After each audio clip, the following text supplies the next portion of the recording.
Hello everyone, welcome back to త్రిజ్ఞానం.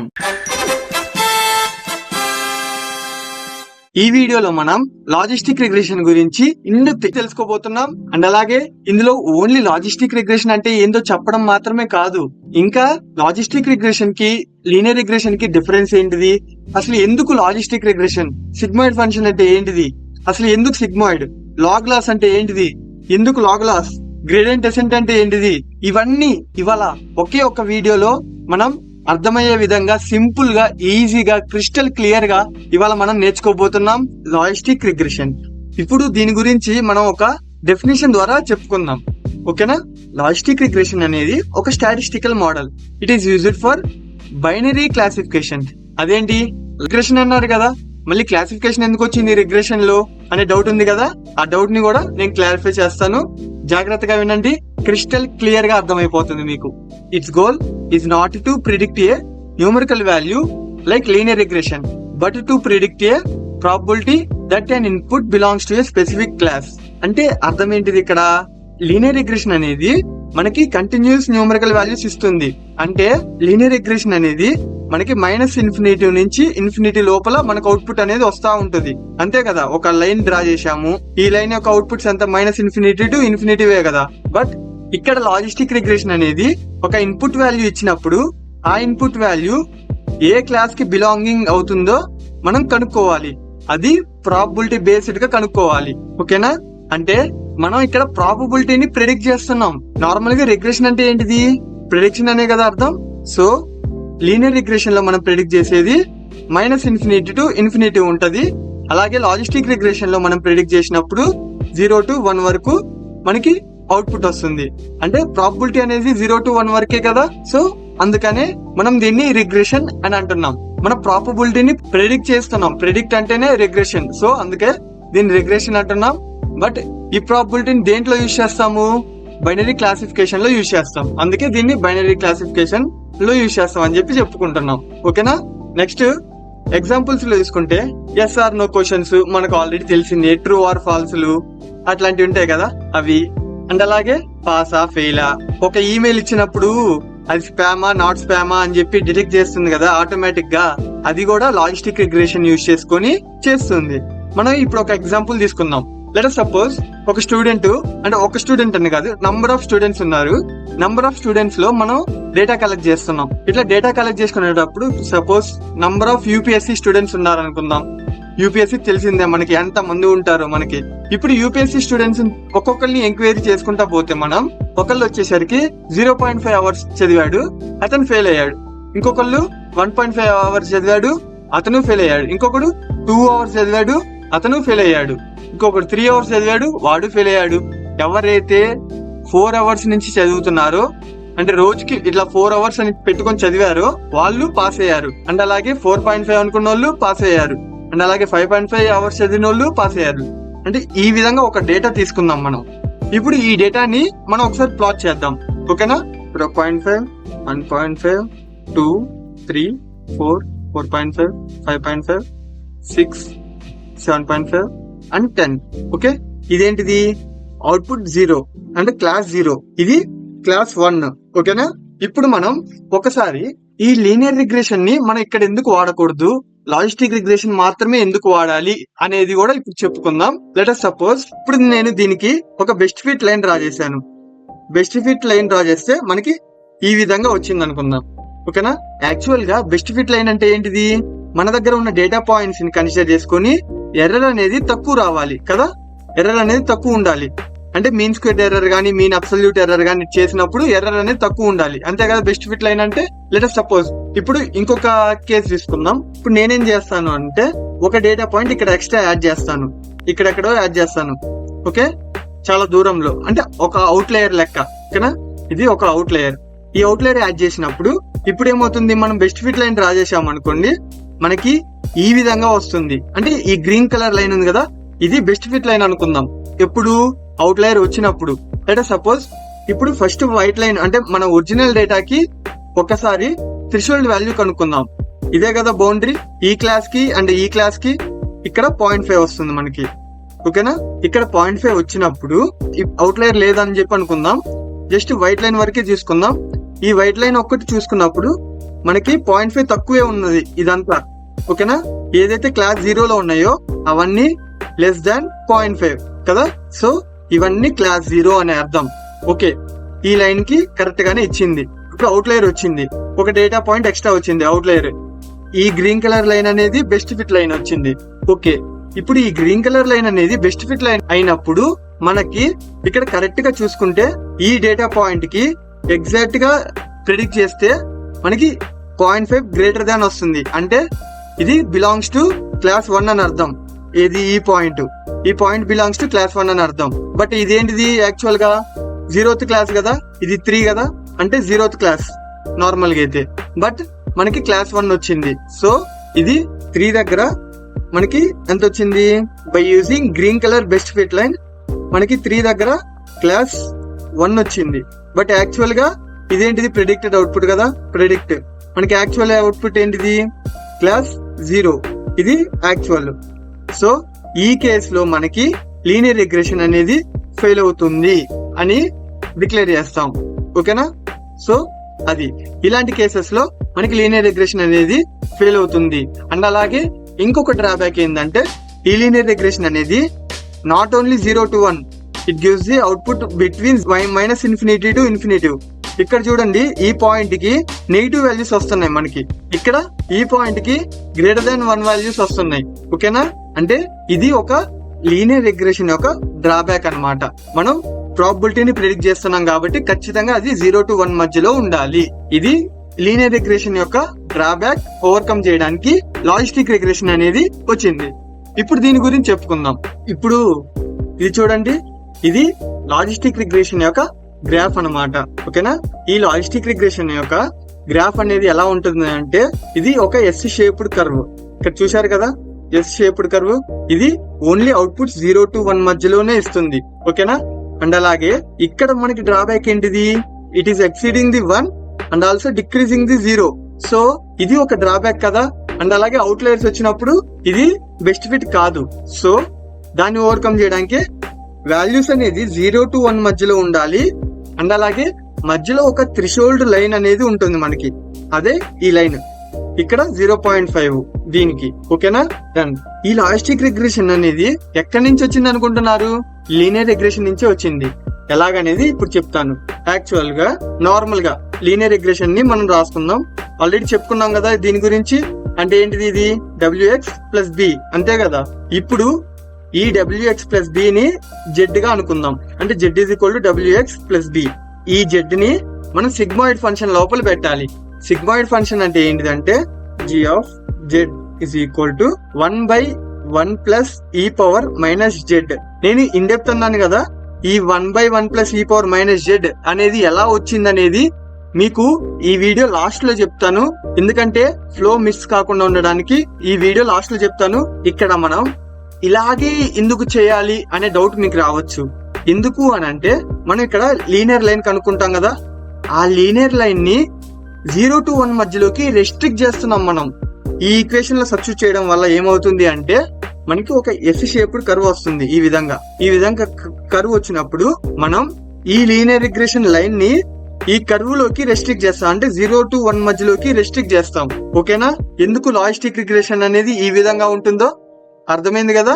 Done. ఇప్పుడు దీన్ని ఇంకొంచెం ఎలాబరేట్ చేసుకొని రాసుకుందాం. అండ్ ఫైనల్ గా మనకి అవుట్పుట్ y = 1/1 + e⁻⁻WX + B. ఇది మన యొక్క ఫైనల్ అవుట్పుట్. ఓకేనా, నెక్స్ట్ దీనికి ఒక ఎగ్జాంపుల్ తీసుకుందాం. X అనేది ట్యూమర్ సైజ్, Y అనేది అవుట్పుట్ కదా.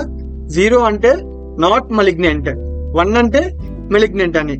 ఈ మెలిగ్నెంట్ నాట్ మెలిగ్నెంట్ అంటే ఏంటిది అని అనుకుంటున్నారా? ఇదంతా ఏం లేదు, జస్ట్ నార్మల్ గా బ్రెయిన్ ట్యూమర్ చెక్ చేసేటప్పుడు మెలిగ్నెంట్ అంటే ప్రాబ్లం ఉన్నట్టు, నాట్ మెలిగ్నెంట్ అంటే ప్రాబ్లం లేనట్టు అర్థం. అలా అనుకోండి, ఈజీగా ఉంటది మీకు. నెక్స్ట్ ఇప్పుడు ఇదేంటిది? ఇది లీనియర్ రిగ్రెషన్ గురించి కదా.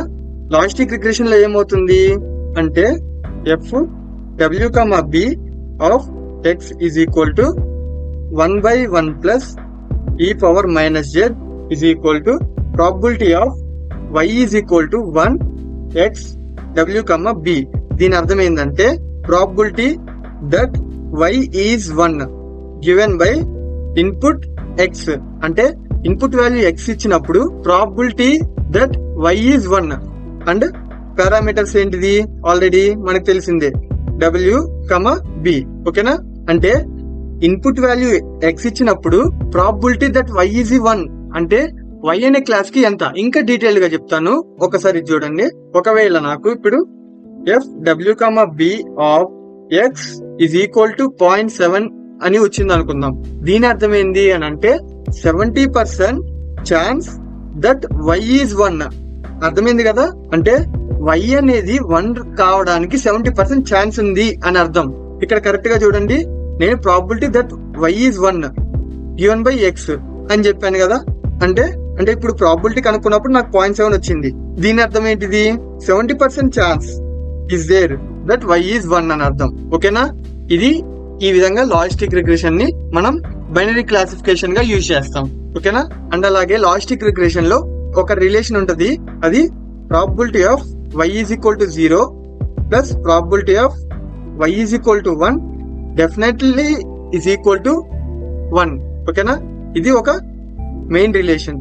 ఇప్పుడు మనం ఈ గ్రాఫ్ డ్రా చేసాం కదా, అంటే మధ్యలో ఒక సంథింగ్ థ్రెషోల్డ్ వాల్యూ అనేది ఉంటుంది, అంటే డెసిషన్ బౌండరీ లెక్క. అంటే సపోజ్ ఇక్కడ ఉంది 0.5 క్రాస్ చేస్తే క్లాస్ 1 అని అర్థం, ఒకవేళ తక్కువ ఉంటే క్లాస్ 0 అని అర్థం అని చెప్పుకున్నాం కదా. అంటే ఒక డెసిషన్ బౌండరీ ఉంటుంది ఇక్కడ. ఆ బౌండరీ గురించి ఒకసారి డీటెయిల్డ్ గా చెప్పుకుందాం.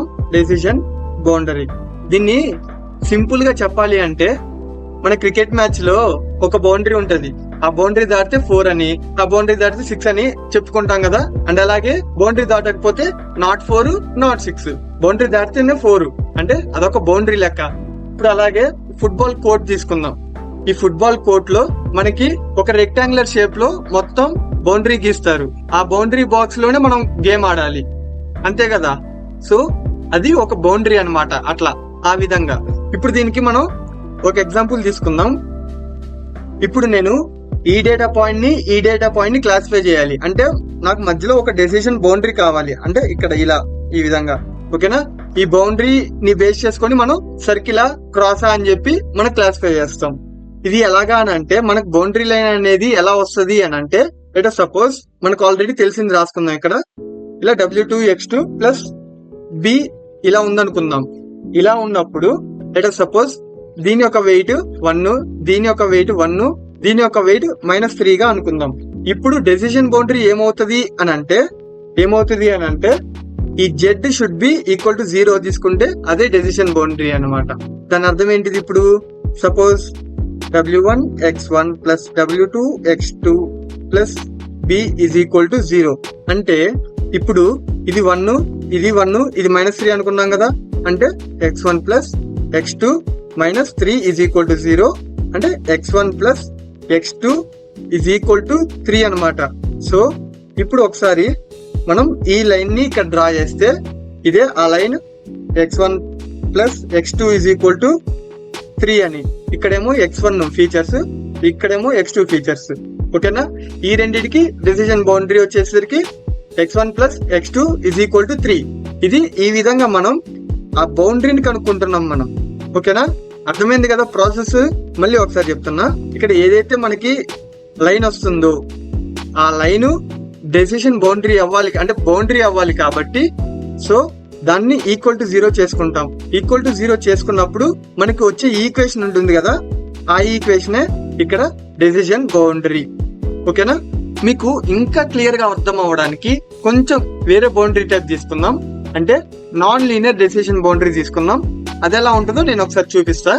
ఇప్పుడు మనం ఈ ఎగ్జాంపుల్ తీసుకుంటే ఇది చూస్తుంటే మీకేం గుర్తొస్తుంది? నాకైతే మాత్రం క్రికెట్ మ్యాచ్ గుర్తొస్తుంది. ఇక్కడ క్రికెట్ గ్రౌండ్ లో సర్కిల్ గా ఉంటది, ఈ గ్రౌండ్ లో మన ప్లేయర్స్ అనే వాళ్ళు ఆడుతూ ఉంటారు, ఈ ఎక్స్ అనేటివన్నీ ఆడియన్స్ అని అనుకుందాం.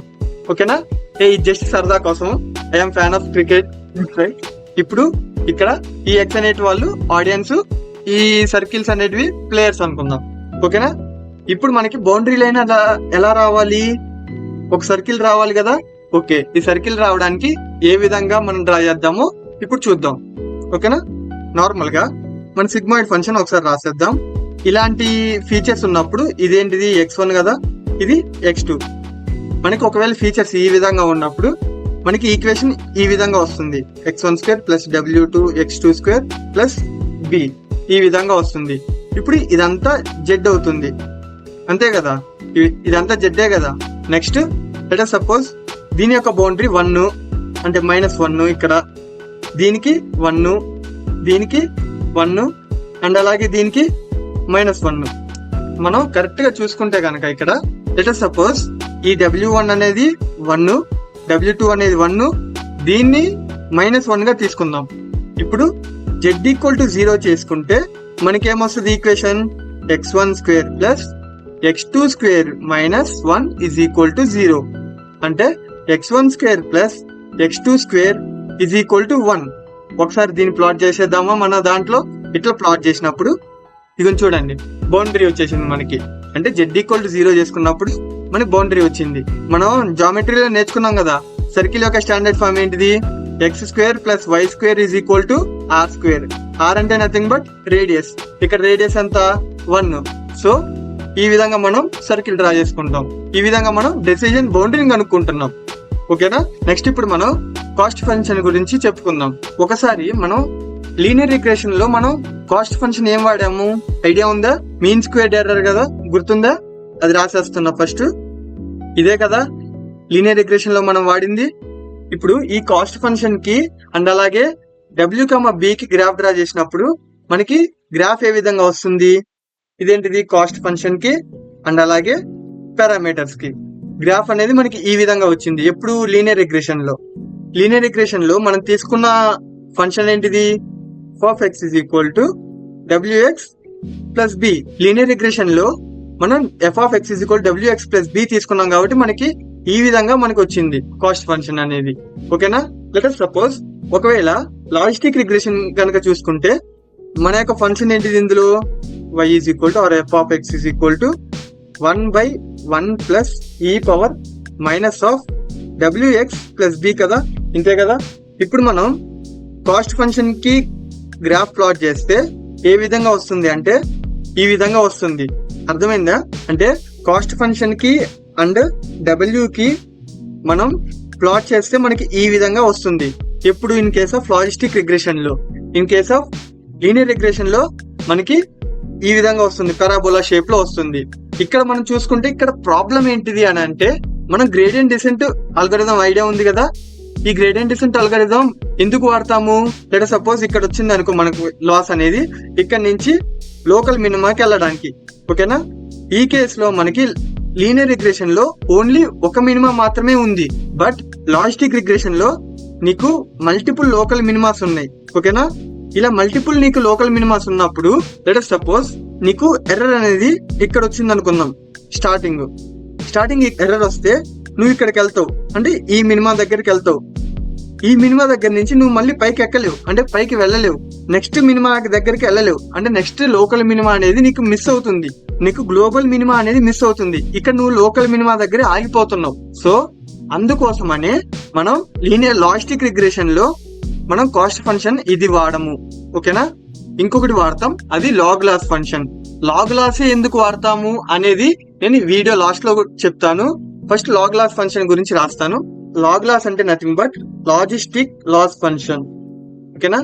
ఈ లాజిస్టిక్ లాస్ ఫంక్షన్ ని ఎలా రాస్తాను అని అంటే -log of f w, b of xi if yi = 1.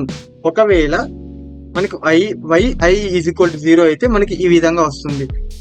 If yi = 0. ఇప్పుడు నేను దీని గురించి క్లియర్ గా చెప్తాను, చూడండి. ఇక్కడ మీకు ఒక డౌట్ రావచ్చు, ఇదేంటిది అవుట్పుట్ 1 ఉన్నప్పుడు ఒక లెక్క, అవుట్పుట్ 0 ఉన్నప్పుడు ఒక లెక్క ఏంటిది అని చెప్పేసి అని. అది ఇప్పుడు నేను చెప్పబోతున్నా. ప్లీజ్ కాన్సన్ట్రేట్, జాగ్రత్తగా వినండి. ఇది మీకు ఇంకో డౌట్ కూడా వచ్చిండొచ్చు, ఇక్కడ మైనస్ ఎందుకు పెట్టాలి అని చెప్పేసి అని. ఎందుకు అనేది కూడా ఇప్పుడు చెప్తాను. ఇప్పుడు నేను ఒకవేళ లాగ్ ఎఫ్ కి గ్రాఫ్ డ్రా చేస్తే మనకి ఈ విధంగా వస్తుంది. ఓకే, ఇదేంటిది ఫంక్షన్ ఎఫ్, ఇదేంటిది లాస్ ఫంక్షన్. ఒకవేళ ఇప్పుడు నేను -log f కి డ్రా చేస్తే ఈ విధంగా వస్తుంది. అవుట్పుట్ అనేది మన 0 to 1 వరకే. ఇదేమో -log of f, ఇదేమో log of f. ఓకేనా? ఇక్కడ మనకి యాక్చువల్ గా అవుట్పుట్ అనేది మనకి ఎక్కడి నుంచి ఎక్కడి వరకు ఉండాలి, 0 to 1 వరకే ఉండాలి కదా. ఈ 0 to 1 వరకు ఉండాలి అన్నప్పుడు మనం పాజిటివ్ లాస్ ని కన్సిడర్ చేసుకుంటున్నాం కదా ఇక్కడ. అంటే ఇదే కదా లాస్, అర్థమైంది కదా. సో మనకు కావాల్సింది 0 to 1 మధ్యలోనే కాబట్టి జస్ట్ మనకి ఇక్కడ నుంచి ఇక్కడ వరకు కావాలి, అంటే ఇక్కడ నుంచి ఇక్కడ వరకు పార్ట్ మాత్రమే కావాలి, 0 to 1 మధ్యలో పార్ట్ వరకు. సో దాని వరకు మనం ఎక్స్ట్రాక్ట్ చేస్తే మనకి 0, 1 ఇదేంటిది loss function, demo function f ఇక్కడ 1 అనుకుంటే మనకి మైనస్ లాగ్ ఎఫ్ అనేది ఈ విధంగా వస్తుంది, అంతే కదా. ఇప్పుడు ఇక్కడ చూడండి, ఇఫ్ మన యాక్చువల్ అవుట్పుట్ కూడా 1 అయితే మైనస్ లాగ్ ఆఫ్ ఎఫ్ అని చెప్పి తీసుకున్నాం కదా, అదే కదా ఇది. ఓకేనా. నెక్స్ట్ ఒకవేళ నా ఎఫ్ అనేది అంటే నా ఫంక్షన్ ఒక అవుట్పుట్ వచ్చేసరికి 1 అయితే దెన్ లాస్ ఈజ్ 0, అంతే కదా. ఇప్పుడు మనకి యాక్చువల్ అవుట్పుట్ ఎంత 1, మనకు వచ్చిన అవుట్పుట్ ఎంత మైనస్ లాగ్ ఎఫ్ చేసినప్పుడు 1. ఈ 1 దగ్గర మనకి లాస్ ఎంత ఉంది, 0 ఉంది. అంటే లాస్ 0 అంటే అర్థమైంది, మనకు వచ్చిన అవుట్పుట్ కరెక్టే, అంతే కదా. మనకు రావాల్సింది 1, ఇక్కడ వచ్చింది కూడా 1 దగ్గర లాస్ అనేది 0 ఉండాలి. సో ఇక్కడ మనం నెగిటివ్ లాగరిథం ఆఫ్ ఎఫ్ అని చెప్పి తీసుకుంటున్నాం, అర్థమైంది కదా పాయింట్ నేను చెప్పింది. ఇక్కడ ఇది ఎందుకు తీసుకుంటున్నాము అని అంటే ఈ యాక్చువల్ అవుట్పుట్ 1 అయినప్పుడు ప్రెడిక్టెడ్ అవుట్పుట్ 1 దగ్గర లాస్ అనేది 0 రావాలి, అంతే కదా. లెట్ us సపోజ్ మనం ఇంకో కేసు తీసుకుందాం. లెట్ us సపోజ్ నాకు ప్రెడిక్టెడ్ అవుట్పుట్ అనేది క్లాస్ 0 వచ్చింది, అంటే 0.1 అంటే క్లాస్ 0 అనే కదా అర్థం. ఇప్పుడు ఇలా 0 వచ్చినప్పుడు నా లాస్ అనేది ఎక్కువ ఉండాలి కదా, అంటే 0 అనేది తప్పు, సో లాస్ అనేది ఎక్కువ ఉండాలి. సో ఈ విధంగా మనకి వస్తుంది లాస్ అనేది మోర్. ఓకేనా. ఇప్పుడు అర్థమైంది అనుకుంటా ఎందుకు మనం ఈ లాస్ ఫంక్షన్ ని ఇలా రాసుకుంటున్నామో. ఇప్పుడు నేను అవుట్పుట్ లేబుల్ 1 ఉన్నప్పుడు ఇది ఎందుకు రాసుకున్నామో చెప్పాను.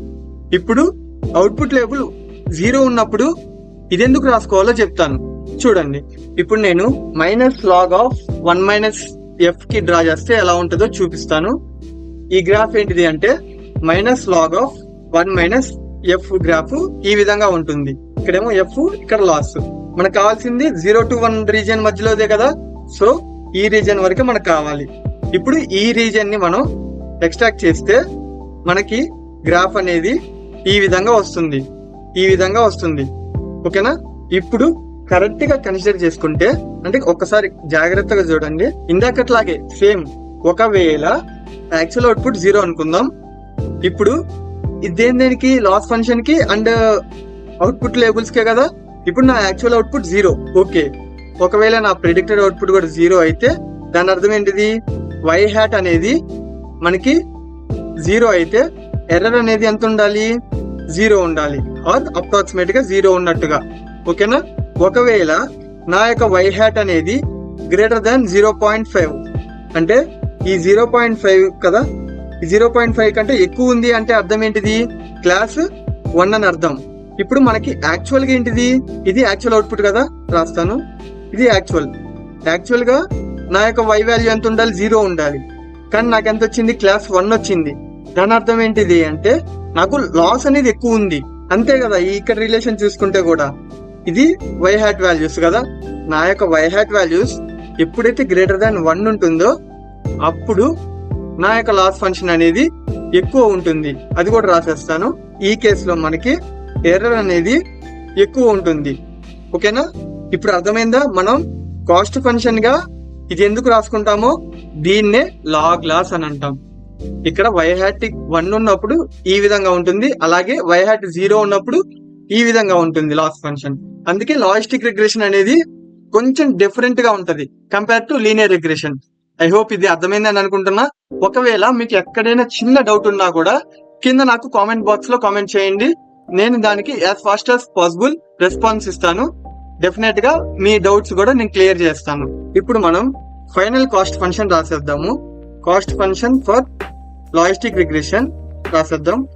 w, b is equal to 1 by m into I is equal to 1 to m loss function of f of w, b of xi, yi. ఇది మనం ఇందాక చెప్పుకున్నది లాస్ ఫంక్షన్. దాని అంతటి యావరేజ్ చేస్తే మనకు వచ్చేది కాస్ట్ ఫంక్షన్. ఓకేనా. ఈ లాస్ ఫంక్షన్ కూడా రాసేద్దాము. Minus log of F W comma B of X I. ఇది ఎప్పుడు వై యాక్చువల్ అవుట్పుట్ అనేది మనకి 1 ఉన్నప్పుడు minus log of 1 minus F W comma B of X I. ఇది ఎప్పుడు యాక్చువల్ అవుట్పుట్ అనేది 0 ఉన్నప్పుడు. ఓకేనా, ఇప్పుడు మనకి కాన్వెక్స్ షేప్ లో వస్తుంది. ఇందాక కాస్ట్ ఫంక్షన్ ఇదేనప్పుడు మనకి గ్రాఫ్ అనేది కాన్వెక్స్ షేప్ లో రాలేదు, చూసారా? ఇదే కాన్వెక్స్ షేప్, ఇది కాన్వెక్స్ షేప్ కాదు కదా, సో మనకి కాన్వెక్స్ షేప్ లో రాలేదు. ఎప్పుడైతే మనం కాస్ట్ ఫంక్షన్ అనేది ఇది వాడతామో అప్పుడు మనకి కాన్వెక్స్ షేప్ లో వస్తుంది. ఓకేనా, ఇప్పుడు ఈ కేసులో మనం we can reach the global minima. ఓకేనా, అది ఇప్పుడు ఈ లాస్ ఫంక్షన్ ని సింపుల్ వేలో ఎలా రాసుకోవాలో చెప్తాను. లాస్ ఫంక్షన్ అంటే L of F W comma B of x i comma y i is equal to minus y i into log of F W comma B of x i minus, ఇది మనకి ఫైనల్ గా వచ్చే లాస్ ఫంక్షన్. ఈ వీడియో ఇక్కడ pass చేసి ఒకసారి guess చేయండి ఇలా ఎందుకు వచ్చిందో. ఇలా ఎందుకు రాసాము అని అంటే ఇక్కడ చూడండి, yi అనేది 0 ఉన్నప్పుడు మనకి ఈ విధంగా వచ్చింది కదా. ఇప్పుడు లెట్ us సపోజ్ yi అనేది 1 ఉన్నప్పుడు మనకి ఈ విధంగా వచ్చింది కదా. సో yi ని మనం 1 గా తీసుకుందాం. ఇక్కడ yi అనేది 1 ఉన్నప్పుడు ఇక్కడ ఏమవుతుంది, -1 ఇంటూ లాగ్ ఆఫ్ ఇదంతా వచ్చేస్తుంది వాల్యూ. నెక్స్ట్ ఇక్కడ 1 - 1 ఉన్నప్పుడు 0 అయిపోతుంది. 0 ఇంటూ ఎనీథింగ్ ఏమవుతుంది, మనకి వాల్యూ 0, అంతే కదా. సో అందుకోసమే ఇక్కడ yi ఈక్వల్ టు 1 ఉన్నప్పుడు -1 into log of F W comma B of x i అని వస్తుంది. ఓకేనా, అర్థమైందిగా. ఇక్కడ -0 అయిపోతుంది, 0 కాబట్టి. కరెక్ట్ గా చూడండి, ఇదేనా మనకు ఇక్కడ వచ్చింది కూడా, ఇది సేమే కదా. యాక్చువల్ అవుట్పుట్ 1 ఉన్నప్పుడు ఇది సేమే వచ్చినాయి కదా. అది నెక్స్ట్ యాక్చువల్ అవుట్పుట్ 0 ఉన్నప్పుడు చూద్దాం. ఇప్పుడు ఏమవుతుంది, 0 into log of 0 into anything actually గా 0 అయిపోతుంది. డైరెక్ట్ గా 0 అనేది రాసుకుందాం. -1 - 0 into log of 1 - f W comma B of x i వచ్చింది కదా. ఇప్పుడు దీన్ని ఇంకొంచెం రాసుకుంటే minus log of 1 - f of డబ్ల్యూ కమా బి ఆఫ్ ఎక్స్ఐ. ఇదే కదా మనకు కావాల్సింది కూడా. యాక్చువల్ అవుట్పుట్ 0 ఉన్నప్పుడు ఇదే కదా మనకు కావాల్సింది. ఓకేనా, సో ఇది ఈ విధంగా మనం లాస్ ఫంక్షన్ ని మనం కనుక్కుంటాం. ఇది మన యొక్క ఫైనల్ లాస్ ఫంక్షన్. ఇప్పుడు ఫైనల్ కాస్ట్ ఫంక్షన్ మనం రాసేద్దాం. ఓకేనా, ఇది మన యొక్క ఫైనల్ కాస్ట్ ఫంక్షన్. ఇది most of the logistic regression లో వాడే కాస్ట్ ఫంక్షన్ ఇదే. ఓకేనా, అంటే అసలు ఇది ఎందుకు వచ్చింది, ఇదంతా ఎక్కడి నుంచి వచ్చింది అని ఆలోచించారు ఎప్పుడైనా? కరెక్ట్ గా చూసుకుంటే ఇదంతా ఇక్కడ నుంచి వచ్చింది. గమనించారా? ఇక్కడ నుంచేగా స్టార్ట్ అయిందంతా. ఇలాంటివి మనం మాక్సిమం లైక్లీహుడ్ అనే కాన్సెప్ట్ స్టాటిస్టిక్స్ లో ఉంటది. ఆ స్టాటిస్టిక్స్ నుంచి ఇదంతా మనం తీసుకొని వచ్చాం. సో అది మనకి ఇప్పుడు అంతగా అవసరం లేదు, బట్ అవసరం వచ్చినప్పుడు నేనే చెప్తాను. ఓకేనా, ఇప్పుడు దీనినే మనం లాస్ అని అంటాం. ఈ లాస్ ఫంక్షన్ మనకు వచ్చింది. ఈ లాస్ ఫంక్షన్ మనకు వచ్చినప్పుడు మనకి ఏ విధంగా వస్తుంది గ్రాఫ్, ఈ విధంగా వస్తుంది ఈ లాస్ తోటి. ఇప్పుడు మనం ఇంతకు ముందు గ్రేడియంట్ డిసెంట్ లో ఐడియా ఉంది కదా, ఇక్కడ మనకి ర్యాండమ్ గా ఎర్రర్ అనేది ఇక్కడ వచ్చినప్పుడు దీని నుంచి మనం డిక్రీజ్ అవుతా మినిమాకి రీచ్ అవుతాం. ఇది గ్లోబల్ మినిమా. ఓకేనా, ఇది ఎలా చేస్తాము అంటే బై యూజింగ్ గ్రేడియంట్ డిసెంట్. ఈ గ్రేడియంట్ డిసెంట్ అల్గోరిథం గురించి ఎవరైనా మిస్ చేసి ఉంటే నా యొక్క లీనియర్ రిగ్రెషన్ వీడియోలో ఈ గ్రేడియంట్ డిసెంట్ గురించి ఇన్ డెప్త్ గా ఉంది, ఒకసారి ప్లీజ్ గో అండ్ వాచ్. కావాలంటే దాని గురించి లింక్ కూడా కింద డిస్క్రిప్షన్ లో పెడతాను, చూడండి. అది చూసినాక అప్పుడు మీకు అర్థమవుతుంది మొత్తం ఈ గ్రేడియంట్ డిసెంట్ అంటే ఏంటిది, ఇది ఎలా వర్క్ అవుతుంది, దాని యొక్క ఆప్టిమైజేషన్ ఏంటిది అని చెప్పి ఎవ్రీథింగ్ క్లియర్ గా నేను ఆ వీడియోలో చెప్పాను. ప్లీజ్ గో అండ్ వాచ్ ఎవరైనా మిస్ చేసి ఉంటే. ఓకేనా, ఇది గ్రేడియంట్ డిసెంట్. నెక్స్ట్ మన ఈ లాజిస్టిక్ రిగ్రెషన్ లో మనకి టోటల్ గా 2 వేస్ ఉంటాయి. ఒకటి లాస్ యూజ్ చేసి కనుక్కోవాలి, ఇంకొకటి ఏంటంటే లాగ్ లైక్లీహుడ్ అని అంటాం. ఈ లాగ్ లైక్లీహుడ్ ఏంటిదో ఇప్పుడు నేను చెప్తాను. ఇందాక నేను చెప్పాను కదా ఎవ్రీథింగ్ చెప్తానని. లాజిస్టిక్ రిగ్రెషన్ గురించి ఉన్న ప్రతి ఒక్కటి చెప్పాలి, అందుకోసమనే నేను లాగ్ లైక్లీహుడ్ కూడా చెప్తున్నా మీకు. ఈ లాగ్ లైక్లీహుడ్ ఏంటిదంటే just simple same as loss లెక్కే ఉంటది, బట్ ఇక్కడ మైనస్ ఉండదు, ప్లస్ ఉంటది. ఈ లాగ్ లైక్లీహుడ్ కి దాని ఫంక్షన్ ఏంటిది అని అంటే 1/m into i is equal to 1 to m yi of psi plus 1 minus xi. ఇది లాగ్ లైక్లీహుడ్ అన్నమాట. ఓకేనా. నెక్స్ట్ ఇంకొకటి కొత్త అల్గారిథం రాకపోతుంది. ఇదేంటిదంటే గ్రేడియంట్ డిసెంట్. ఎప్పుడు లాగ్ లాస్ వచ్చినప్పుడు. మరి లాగ్ లైక్లీహుడ్ వచ్చినప్పుడు ఏం చేయాలి అని అంటే జస్ట్ సింపుల్ గ్రేడియంట్ ఎసెంట్ చేయాలి. ఈ టైంలో మనం గ్రేడియంట్ ఎసెంట్ వాడతాం. కొత్తగా ఉంది కదా gradient descent, gradient ascent. Gradient descent గురించి తెలిసిన వాళ్ళు ఉంటే ఒకసారి ఇది గెస్ చేయండి, చూద్దాం. లాగ్ లైక్లీహుడ్ కేసులో అప్పుడు మనకి ఏ విధంగా వస్తుంది అంటే గ్రాఫ్ ఈ విధంగా వస్తుంది. ఒక సైడ్ ఏమో లాగ్ లైక్లీహుడ్ ఫంక్షన్, ఇంకో సైడ్ ఏమో పారామీటర్స్. లెట్ సపోజ్ మనకి ఇక్కడెక్కడో వచ్చింది అనుకుందాం లైక్లీహుడ్. ఇక్కడ వచ్చినప్పుడు మనం ఎక్కడికి వెళ్ళాలి, పీక్ వెళ్ళాలి కదా. ఇప్పుడు లెట్ సపోజ్ ఇక్కడ వచ్చింది అని అనుకుంటే మనం ఇప్పుడు ఎక్కడికి వెళ్ళాలి, మాక్సిమం లైక్లీహుడ్ దగ్గరికి వెళ్ళాలి. సో అంటే మాక్సిమం పాయింట్ దగ్గరికి వెళ్ళాలి, అంతే కదా. అంటే ఇలా ఈ విధంగా మనం మాక్సిమం కి రీచ్ అవ్వాలి. ఈ మాక్సిమం కి రీచ్ అవ్వడానికి యూజ్ అయ్యేదే గ్రేడియంట్ ఎసెంట్. ఇది జస్ట్ సింపుల్ గ్రేడియంట్ డిసెంట్ లెక్కే ఉంటది, జస్ట్ కొంచెం తేడా. గ్రేడియంట్ డిసెంట్ లో మనం ఏం చేస్తాము, w new is equal to w old minus alpha into derivative of cost function, అంతే కదా. అండ్ అలాగే బయాస్ కి చూసుకుంటే ఈ విధంగా ఉంటుంది కదా. అదే ఇప్పుడు గ్రేడియంట్ ఎసెంట్ లో వచ్చేసరికి నీకు ఎలా వస్తుంది అంటే w new is equal to w old plus వస్తుంది, plus alpha into derivative of cost function. ఎందుకు, మనం పైకి వెళ్తున్నాం, పీక్ పాయింట్ కి వెళ్తున్నాం కాబట్టి వెయిట్స్ అనేవి యాడ్ అవ్వాలి. సో అందుకోసమే ఇక్కడ ప్లస్ అని రాసుకుంటున్నాం మనం. సో ఇది గ్రేడియంట్ ఎసెంట్, ఇది గ్రేడియంట్ డిసెంట్. ఇది ఎప్పుడు మనం లాగ్ లాస్ ఉన్నప్పుడు వాడతాం లాజిస్టిక్ రిగ్రెషన్ లో. ఇది ఎప్పుడు లాగ్ లైక్లీహుడ్ ఉన్నప్పుడు వాడతాం. ఓకేనా, అర్థమైందా. ఎప్పుడైతే మనం ఈ మాక్సిమం లైక్లీహుడ్ దగ్గరకు వస్తామో అప్పుడు ఈ ఇక్కడ ఉన్న పారామీటర్స్ ఏవైతే కరెస్పాండింగ్ గా ఉండే పారామీటర్స్ ఉంటాయి కదా, ఆ పారామీటర్స్ తోటి మన ఈక్వేషన్ రాసుకుంటే అదే మన యొక్క లాజిస్టిక్ రిగ్రెషన్. ఓకేనా, ఐ హోప్ ఇది మీకు బాగా అర్థమైంది అని అనుకుంటున్నా. సో ఇది గాయ్స్ మొత్తం లాజిస్టిక్ రిగ్రెషన్. బట్ నేను ఏదో చెప్తానన్నాను కదా, ఎస్ గుర్తుంది. ఇక్కడ లాజిస్టిక్ రిగ్రెషన్ ని నేను ఇలాగే ఎందుకు రాసుకోవాలి అనే డౌట్ అనేది చాలా మందికి వచ్చి ఉంటది. నేను ఈ వీడియోలో అది ఎందుకు అనేది కూడా చెప్పబోతున్నాను. ఎందుకంటే ఇది the most in depth video కాబట్టి జాగ్రత్తగా వినండి. ఇది చాలా అంటే చాలా కన్ఫ్యూజింగ్ గా ఉండొచ్చు, బట్ ఇది క్లియర్ గా చెప్పడానికి ట్రై చేస్తాను నేను. ఈ లాజిస్టిక్ రిగ్రెషన్ అనేది మెయిన్ గా యూజ్ చేసుకునేది లాగ్ ఆడ్స్. ఈ లాగ్ ఆడ్స్ అంటే అర్థమైంది అంటే ఇక్కడ ఆడ్స్ అంటే nothing but probability of success divided by probability of failure. ఇది ఆడ్స్ అంటే. ఓకేనా, ఇప్పుడు దీని గురించి ఇంకొంచెం క్లారిటీగా చెప్తాను. లెట్ us సపోజ్ ప్రాబబిలిటీ అనేది మనకి 0.8 వచ్చింది అనుకుందాం. అప్పుడు ఆటోమేటిక్ గా 1 - p ఏమవుతుంది, 0.2 అవుతుంది. అంటే అప్పుడు ఆడ్స్ ఏమవుతుంది మనకి 0.8/0.2 అవుతుంది. అంటే దాని అర్థం ఇక్కడ 4 వస్తుంది. ఈ 4 యొక్క యాక్చువల్ మీనింగ్ ఏంటిది అని అంటే probability of success is 4 times more likely than fail అని అర్థం. ఓకేనా, ఇక్కడ ఇందాక నేను స్టార్టింగ్ లో ఒకటి చెప్పాను, ఇక్కడ లీనియర్ రిగ్రెషన్ యొక్క అవుట్పుట్ 0 to 1 మధ్యలో ఉండదు. ఇక్కడ నేను 0 to 1 మధ్యలోకి మార్చాలి అని చెప్పేసి లాజిస్టిక్ రిగ్రెషన్ లో అది మార్చాలి. ఇప్పుడు అదే నేను చేయబోతున్నా.